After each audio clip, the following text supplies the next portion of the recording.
ফল চাষের পদ্ধতি নিয়ে সোমবার মন্তেশ্বর বিডিও অফিসে চাষিদের প্রশিক্ষণ দেওয়া হয়। মন্তেশ্বর ব্লক কৃষি দফতর ও উদ্যান পালন দফতরের উদ্যোগের পক্ষ থেকে প্রশিক্ষণ শিবির হয়েছে। এই প্রশিক্ষণ শিবিরে উপস্থিত কালনা মহকুমার উদ্যান পালন আধিকারিক লিবিয়া মোসারি, মন্তেশ্বরের যুগ্ম বিডিও সোমনাথ সাউ, মন্তেশ্বর পঞ্চায়েত সমিতির সভাপতি আহমেদ হোসেন শেখ, মন্তেশ্বর ব্লক কৃষি আধিকারিক হরষিত মজুমদার, মন্তেশ্বর পঞ্চায়েত সমিতির কৃষি দফতরের কর্মাধ্যক্ষ আতিকুর রহমান সহ প্রায় শতাধিক চাষিরা উপস্থিত ছিলেন। রাজ্য সরকারের ফল চাষে উৎসাহ দিতে উদ্যান পালন দফতরের মাধ্যমে বিভিন্ন ধরনের ফল গাছের চারা বিনামূল্যে বিতরণ করেছে।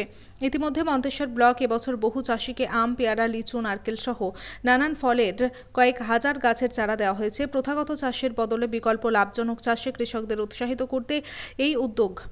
এই দিনের প্রশিক্ষণের ফল গাছের পরিচর্যা সহ বিভিন্ন বিষয় নিয়ে চাষিদের প্রশিক্ষণ দেওয়া হয় বলে জানান মন্তেশ্বর ব্লক কৃষি আধিকারিক। পঞ্চায়েত সমিতির সভাপতি আহমেদ হোসেন শেখ বলেন, চাষিরা ধান চাষ করে থাকেন, পাশাপাশি চাষিদের ফল চাষে আগ্রহ করা হয়েছে, কেননা ফল একজন চাষিকে দীর্ঘদিন ধরে লাভ দিয়ে থাকে। তাই এই বছর মন্তেশ্বর ব্লকে কয়েক হাজার ফল গাছ উপভোক্তাদের বিনামূল্যে দেওয়া হয়েছে। সেই সব গাছের চারা পরিচর্যা সহ চাষের বিভিন্ন পদ্ধতি নিয়ে এই দিন চাষিদের প্রশিক্ষণ দেওয়া হয়েছে বলেই তিনি জানান। মন্তেশ্বর ব্লক কৃষি আধিকারিক ও সমিতির কৃষি দফতরের কর্মাধ্যক্ষ কি জানালেন এবং এক চাষি কি বললেন দেখুন। জ্যোতির্ময় মণ্ডলের রিপোর্ট, সুন্দর বাংলা নিউজ। আজকে কোথায় কি ব্যাপারে প্রশিক্ষণ হলো? আজকে আমাদের মন্তেশ্বর ব্লকে পঞ্চায়েত সমিতিতে কৃষকদের নিয়ে হর্টিকালচার সম্পর্কে একটা কৃষি প্রশিক্ষণ শিবির হলো। কোন কৃষকদের নিয়ে? হর্টিকালচার কৃষকদের নিয়ে। আজকে কতজন কৃষক ছিল? 100 জন মতো। কি কি আলোচনা হলো, কি প্রশিক্ষণ দেওয়া হলো? বিশেষ করে আমরা যে গাছগুলো লাগাবো সেই গাছগুলোর জাতগুলো ভালো দেখে নিতে হবে। তারপর মাটিটাকে সুন্দর করে তৈরি করতে হবে যাতে গাছটা গ্রোথ করতে পারে, পোকামাকড় যাতে না খায়, তার জন্য ওষুধপত্র দিয়ে দিতে হবে, সেই ব্যাপারে আলোচনা। তা এই যে কৃষকরা যে মানে প্রশিক্ষণ নিল, এই কৃষকদের কতটা উপকৃত হবে কৃষকরা? অবশ্যই উপকৃত হবে, কারণ ভালো যদি মাটিটা তৈরি করে না যায় গাছ লাগালে তো গাছটা তো বৃদ্ধি পাবে না। সেই জন্য মাটিটা আগে তৈরি করতে হবে এবং কখন আমরা জৈব সারটা দেবো সেটা আমাদের পচিয়ে দিতে হবে। আর যদি কাঁচা দেওয়া হয় তাহলে তো ওখানে পোকামাকড় গাছটা চারাটাকে তো মেরে ফেলবে, সেটা ভালো পচা দিয়ে দিতে হবে। কী কী নাইট্রোজেন, ফসফরাস, পটাশ কতটা পরিমাণ দেবো সেটা শেখানো হলো। তারপর কী কী পোকা লাগতে পারে সেটা বলা হলো। তারপর হচ্ছে আমাদের সবচেয়ে জাত উন্নত ধরনের, এখন তো ভালো জাত না হলে তো ভালো ফসল হয় না, সেই জন্য জাত নির্বাচন হচ্ছে সবার আগে এবং উদ্যান দপ্তর থেকে সেই জাত ভালো জাতের নারকেল, আম, কাঁঠাল এইসব ফলের চারা আর কি দিতে হবে। এখন যে ধানের ক্ষতি হচ্ছে, এই ধান চাষ থেকে মানে এই ফল চাষ, সবজি চাষের কৃষকরা আগ্রহী হবে? বিশেষ করে আমাদের এগ্রিকালচারের যে ক্রপগুলো আছে, ধান, অন্যান্য যে ফসলগুলো আছে, তার থেকে কিন্তু হর্টিকালচারের ফসলের লাভ বেশি, কম সময় বেশি। বিশেষ করে সবজি অল্প সময় বেশি লাভ করা যায়। আর ফল গাছ থাকলে একটা অর্চার্ড তৈরি হলো, সেটা প্রতি বছরই যদি ম্যানেজমেন্ট করা যায় তাহলে সারা বছর ধরেই কিন্তু তাকে কিছু না কিছু পয়সা দিয়ে যাবে।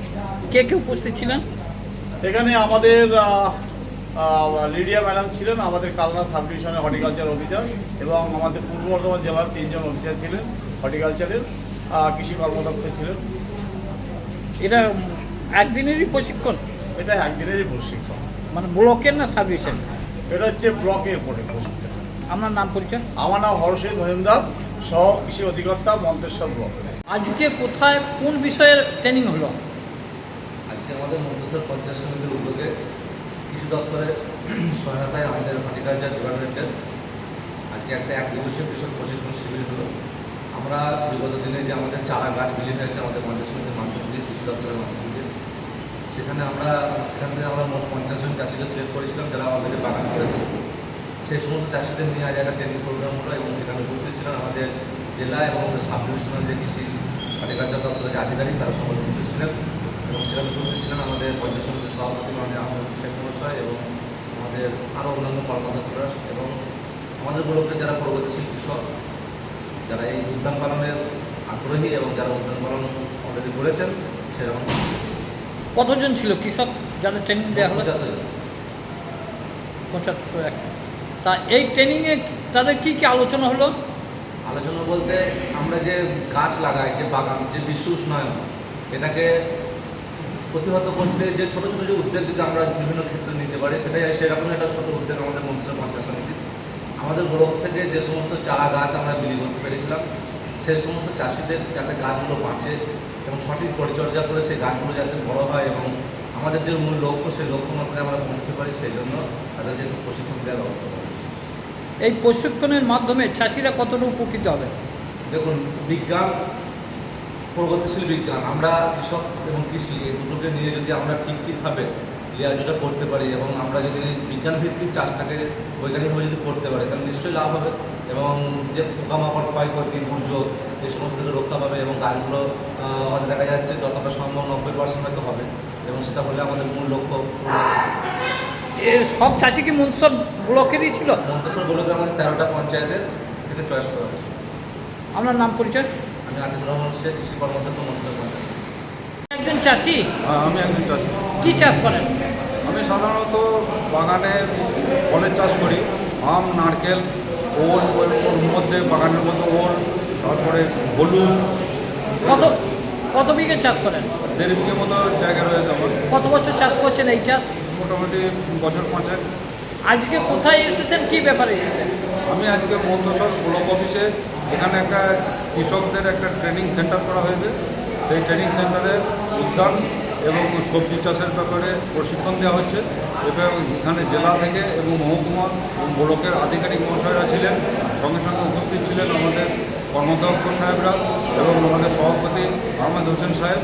ওনাদের উপস্থিতিতে এখানে 50 থেকে 100 জন মতো কৃষক উপস্থিত হয়েছিলেন এবং তাদেরকে উদ্যান এবং সবজি চাষের উৎসাহিত করার জন্য বিভিন্ন যে আধুনিক পদ্ধতি, সার, বীজ এবং যে আধুনিক পদ্ধতিতে যেভাবে চাষ করা যায় উন্নত মানের জাত নির্বাচন করে সেই জাতের চারা যাতে সংগ্রহ করে বিডিও অফিসের মাধ্যমে তাদেরকে সহযোগিতা করে এই এলাকায় যাতে একটা সবুজ বিপ্লব ঘটে তার একটা প্রয়াস সরকারের পক্ষ থেকে নেওয়া হয়েছিল এবং আমাদের মতো বেশ কিছু চাষিদেরকে আমন্ত্রণ জানানো হয়েছিল পঞ্চায়েত সমিতি তথা পঞ্চায়েতের মাধ্যমে।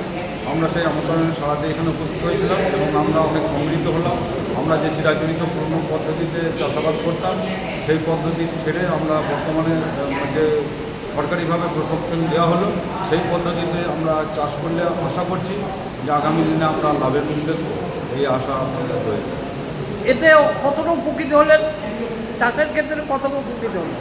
চাষের ক্ষেত্রে তো বললাম, আমরা যেটা মান্ধাত্ম আমলের পদ্ধতিতে চাষ করতাম তাতে আমাদের লাভ কম হতো, খরচা বেশি হতো এবং আমরা রোগ পোকা সম্পর্কে আমাদের সঠিক জ্ঞান ছিল না। যেমন আমরা বিভিন্ন কীটনাশক একসঙ্গে দিয়ে দিই, অ্যান্টিফাঙ্গাল, অ্যান্টিভাইরাস, এই সমস্ত ওষুধগুলো সমস্ত মিক্সিং করে আমরা যেগুলো স্প্রে করি, এখানে এসে আমরা শিখলাম সেগুলো আলাদা আলাদাভাবে স্প্রে করলে উপকার পাওয়া তবে সঠিক কাজটা পাওয়া যাবে। এবং সারের ক্ষেত্রেও তাই, সব সার আমরা যে মিক্সিং পদ্ধতিতে একবারে দিয়ে দিই সেটা না দিয়ে আমরা যদি খেপে খেপে দিই সারটা 2 বারে বা 3 বারে, বর্ষার আগে এবং পরে বাগানের ক্ষেত্রে, বা আমরা যে গর্তগুলো পরীক্ষাগুলো কাটি, আমরা যে পদ্ধতিতে কাটি সেই পদ্ধতিতে কাটলে শেকড় অনেক সময় কেটে যায়। সেটা যেভাবে দেখালেন সেই পদ্ধতিতে যদি আমরা কাটি তাতে বাগানে গাছের শেকড় কম কাটবে। এই ধরনের কিছু টেকনিক ওনারা শেখালেন যেগুলো আমাদের আগামী দিনে উপকার হবে, এটা আমাদের বিশ্বাস। এই যে প্রশিক্ষণ নিয়ে যে চাষ পদ্ধতিতে চাষ করবেন, এতে লাভের পরিমাণ অনেক বেশি হবে। আশা করা যাচ্ছে যে আমরা চিরাচরিত পদ্ধতিতে যে চাষ করতাম সেই পদ্ধতিতে যা লাভ হতো তাতে যদি আমরা আধুনিক বিজ্ঞানসম্মত এই কথায় চাষ করি তাতে করে মোটামুটি 20 থেকে 40% পর্যন্ত গ্রোথ বৃদ্ধি হতে পারে আমাদের। আপনার নাম পরিচয়? আমার নাম সর্বলক শাহ, আমার গ্রাম ভাগড়ামোড় গ্রাম অঞ্চল, থানা মন্তেশ্বর, পূর্ব বর্ধমান। চাষ ভাবরাতি করেন, গ্রামেই করেন? আমার গ্রামে